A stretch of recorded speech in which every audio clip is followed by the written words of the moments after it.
All right. Hello, everybody, and welcome to our family support series. My name is Mackenzie Nelson. I use she, her pronouns, and I am the Assistant Director of Family Programs in the Office of New Student and Family Programs.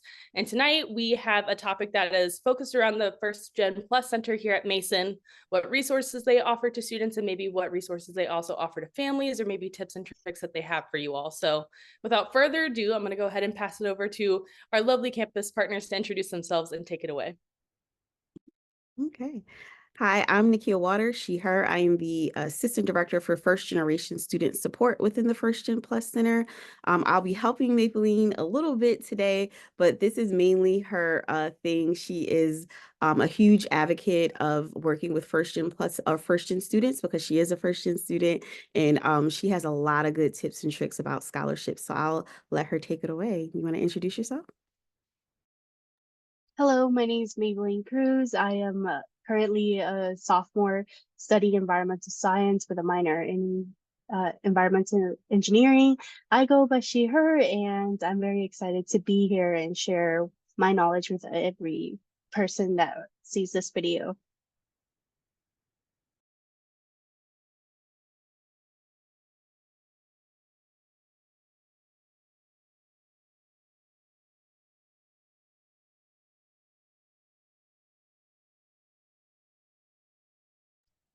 Um,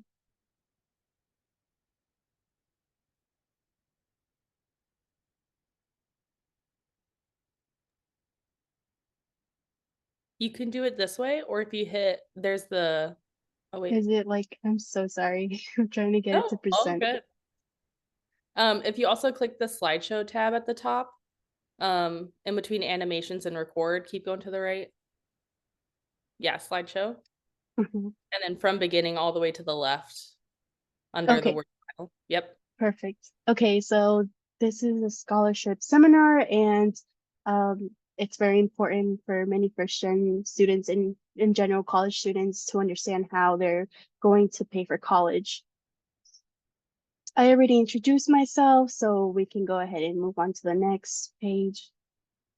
So some valuable resources that you should know when applying to scholarships is knowing what type of websites you're going to use, and um, you want to just stay away from anything that looks like it might be too sketchy. You know, for the most part, scholarships are meant to help you, and it shouldn't be asking you too much of personal information. Some scholarships do take extra requirements to verify your information, but make sure that the website is liable and make sure that you are sharing information you're comfortable with.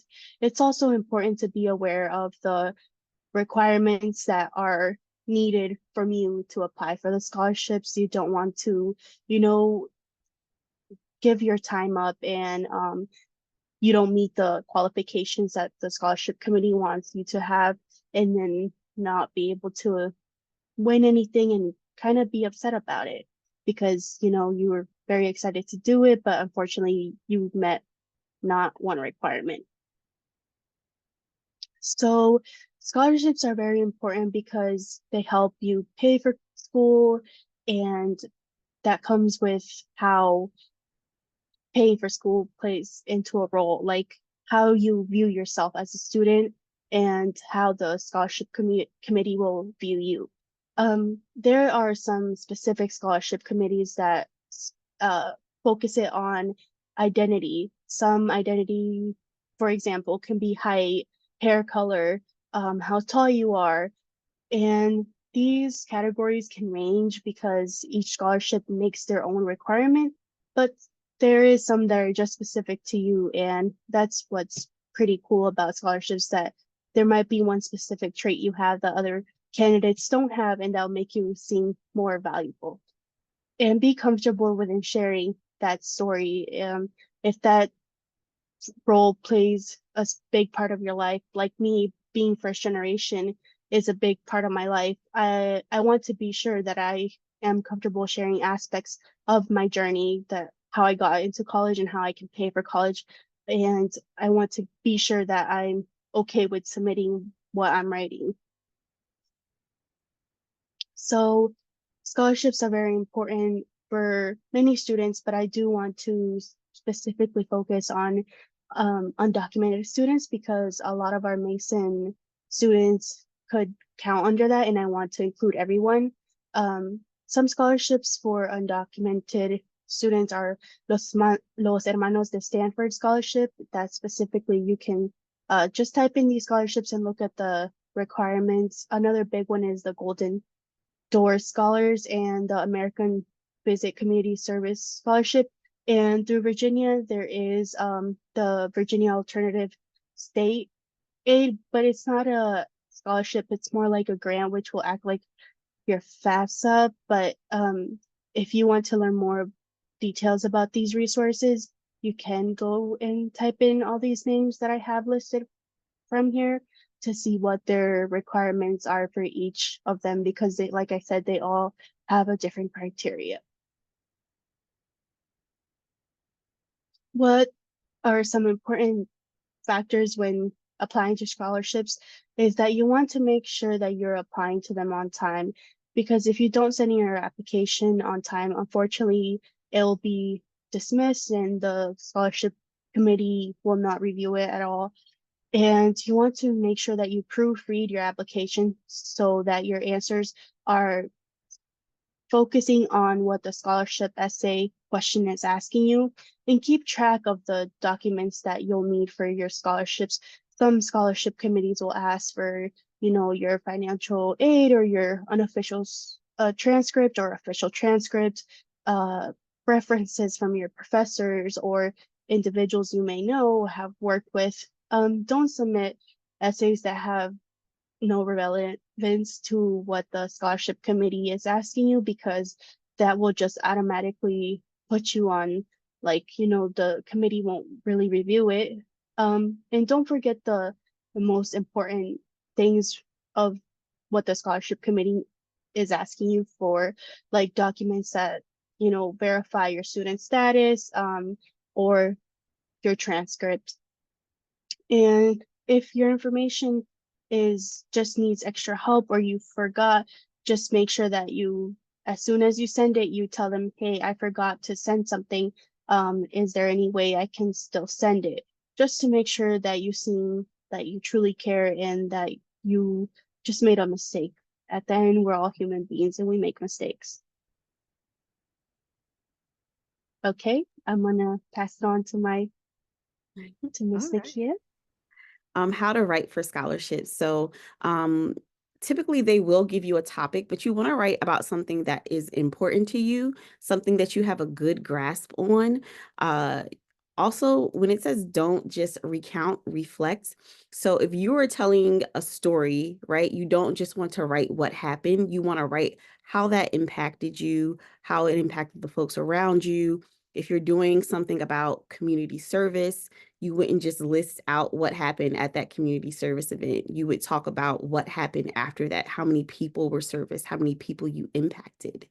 Another thing to think about is being funny is tough, right? So there are certain scholarships that certain committees are going to read. And if you are not completely comfortable or have a good grasp on humor, then now is not the time to put that within your scholarship essay. You also want to start early and write several drafts. So sometimes the way I write things is I make notes first. Sometimes I have to physically write it down first before I put it on a Word document. You want to make sure that you're giving yourself time, because there are so many different deadlines with scholarships. You want to give yourself time to make sure that these are completed. No repeats. So there are two ways that I look at when they say no repeats. Sometimes when you're filling out a scholarship, there is an application part of the scholarship, and then there is the essay. And occasionally they give essay questions within that application, and then you have to write a whole nother essay. And so you want to make sure that what you're writing isn't exactly the same. Sometimes the questions are similar, but you want to make sure that you're giving them something to read. You want to make sure that you're not repeating what you've already said in one part of the application on the essay. I've read several different things about not using the same essay when it says no repeats, but I personally don't believe believe in that. We already have a lot going on in our lives. Students have so much to worry about. So if you have an essay that makes sense for another scholarship, I don't see any reason why you cannot use it, especially because one scholarship organization does not usually talk to another scholarship organization. They're not going to know. So if you're genuinely answering the question being asked, there's no issue with that. And so, like I just said, answer the question being asked. So if they're asking you who is your biggest hero, you don't want to start talking about something else. You want to make sure that that whole essay is focused on that topic. And lastly, you want to make sure that you have at least one other person edit your essay, whether it's a trusted mentor or, someone in the writing department or the writing center at Mason. You want to make sure someone else lays eyes on your essay before you send it in. Sometimes when we're writing, we don't see our grammatical errors or spelling errors because we're the ones who wrote it. And so having someone else lay eyes on your scholarship will help you when it comes time to edit.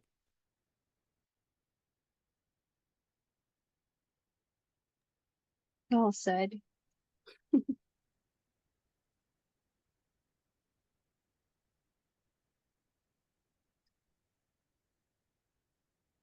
All right.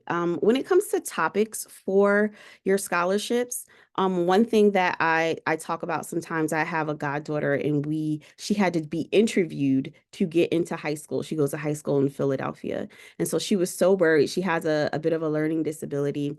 And so I prepared her in a way that she wanted to use her learning disability. So when it came to her biggest challenge, she was going to talk about her learning disability. When it came to talking about her biggest hero, she was going to talk about her mother who helped her with her learning disability, right? And so when they asked her, how will getting in this high school help you achieving your goals? She talked about the help that she would receive for that learning disability. So it's okay to use one single topic, but to make sure that it fits in other places, right? And so these are just some possible topics that they ask you when you're doing your scholarship. And so make sure that whatever you write is complete, it's answering the question.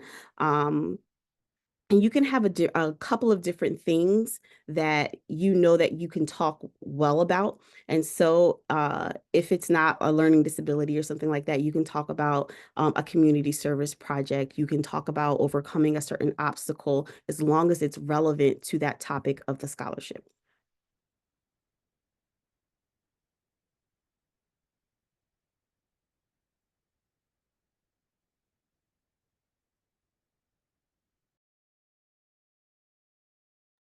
Now, as Nikia said, our lives can be very busy as college students, and everybody has a lot of things on their mind. So one thing that you should try to do, or whatever works best for you, is keeping track of the scholarships and knowing how to follow up with the scholarship committees. One way to keep track of scholarships is doing an Excel or Google Sheets, just to make sure you're keeping track of the deadlines and writing any documents or essay questions that you still need to answer, making reminders on your reminder apps that you can see daily to make sure that, if it's a really important uh, scholarship that you really want to try to win. Keeping the reminders will help you, like, hey, I have to answer this, so that you're able to break it into little sections so that it feels more time consuming than it actually is, and that will make you more motivated to want to apply to that, instead of making it feel like it's a, like homework. Basically, you want to break it down into your own schedule. And if the deadline has passed and you have submitted everything that the scholarship committee has required from you and you haven't heard from them, it's always best to follow up with scholarship committees.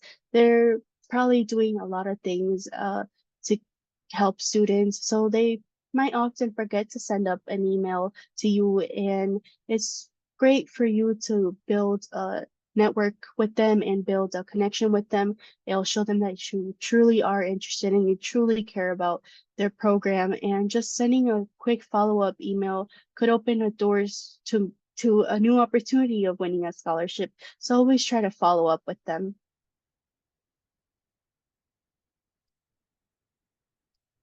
And this is just my example. What I did is I just did a scholarship and an Excel sheet on Google, and I just did the year, and then I separated by months, and I try to give myself a goal of 5 scholarships each month. And then when I would send everything, I would just color code it, and then once I heard back from them, I color coded it, whether yellow meant that I heard from them but didn't win, and then pink meant that I did win it. And then I just did, when if I knew when I would hear back from them, I just wrote down the month and year that I would hear back from them, and I wrote down whether it's renewable or not.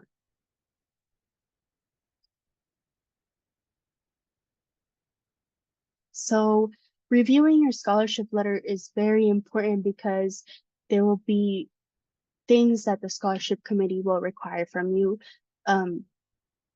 There will be responsibilities you'll have to have for some, and for some you won't. That's why it's very important to read the fine print. One scholarship committee might tell you, hey, after we send the scholarship, please send a thank you letter to our donors. And it's a nice gesture, but also very important you follow through with what the scholarship committee is asking you.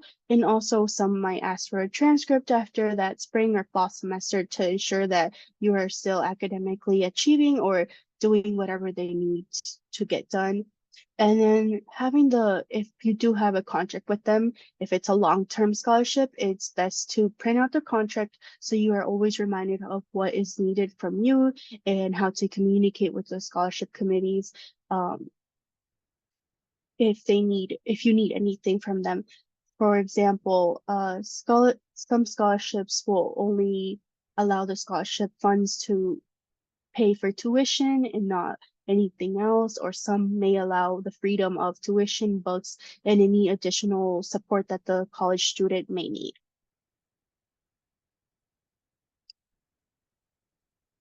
Scholarship payments are very important, especially you might win your first scholarship and you might not know where to tell the scholarship committee to send it to. Some have different payment forms, like some scholarship committees, which is not too common, but some may give the check to you, and then that's your responsibility to put that into your college funds and everything like that. Some, which is what most scholarship committees do, they send a check over to your college. And for example, Mason, they would send it to the Mason student of registry, and from there they're able to process it, and that means that the scholarship will be sent directly to your school, and then match the scholarships to what you want as the outcome. For example, if you know that you need to win, or you need at least maybe $1,000 to cover your whole semester, try to apply to as many 3 or 4 by $1,000 scholarships, so you have that opportunity of being able to match your goal of the money you would like to receive. So there are different type of scholarships that you're able to apply to. There is merit, which it means that the scholarship committee has targeted their application towards merit-based scholarship. This will mostly focus on the student's GPA and other academic programs. And then there's also the financial need-based scholarship, which will focus on the ways to support you financially to lessen the stress. And typically the way that scholarship committees do that is that they'll ask for your information through programs such as FAFSA with the SAR, but with the new FAFSA change, they could consider the student aid index. And there also is other ways that the scholarship committee may want to understand what your needs as a student are. So don't be afraid to apply to the financial need scholarships. Sometimes you might think like, hey, my FAFSA SRA and student aid index is a little bit high, but if you're able to break down the cost of what you spend your money on, then that could be able to help you apply to the scholarship, and the committee might be like, hey, this person really is in need of this and we're happy to help. So don't be afraid. Just take a shot. The worst thing they can say is, unfortunately, you're not a winner. All right. So there is a limit to how many scholarships that you can apply for. There is something called a cost of attendance. So there is a final cost or breakdown of what it takes or what it's going to cost for you to attend school. If you want to do this for yourself, there's a cost of attendance calculator located on Mason's website. So students cannot exceed their costs of attendance. You should think about your scholarship, financial aid, grants, tuition assistance awards. All of those things need to be considered, and all of those things should add up to what your cost of attendance is. And so if you've met your cost of attendance and you have a scholarship that is a little bit more, that may not be able to be applied to your account. So you want to keep those things in mind. Depending on a student's financial circumstance and again, their cost of attendance, a student may receive a refund. So let's just say your cost of attendance is, I don't know, set at $20,000 and all of your aid, scholarships, and grants, all of that comes to 18, you may get a $2,000 refund. And so that's something to keep in mind when going to school, because things pop up with other academic expenses. Sometimes you have to buy a book and then you have to buy a code that goes with the book. Sometimes you have to buy a green book or a blue book to take an exam, Scantrons, pencils, those types of things. And so it's really important to keep your cost of attendance in mind when you're doing your scholarship. The worst thing is for you to get a substantial scholarship, but then find out that you cannot accept it. So just make sure you're keeping that in your mind when you're applying for scholarships.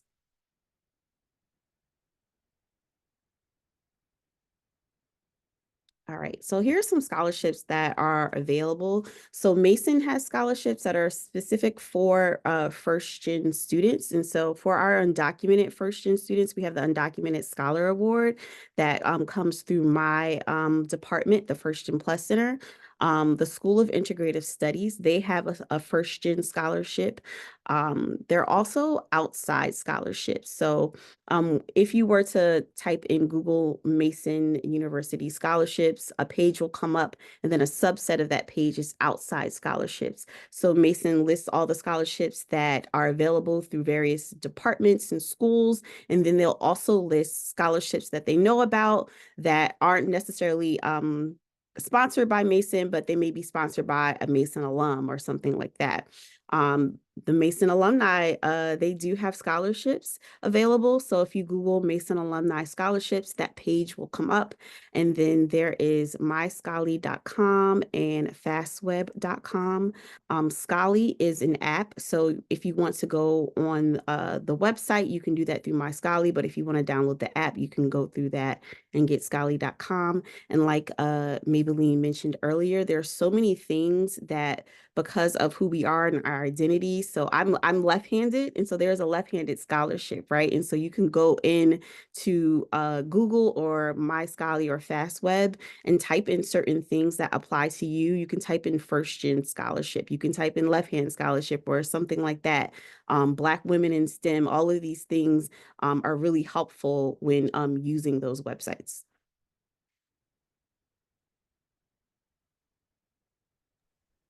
And I just wanted to share some scholarships available through the 2 months that are near us.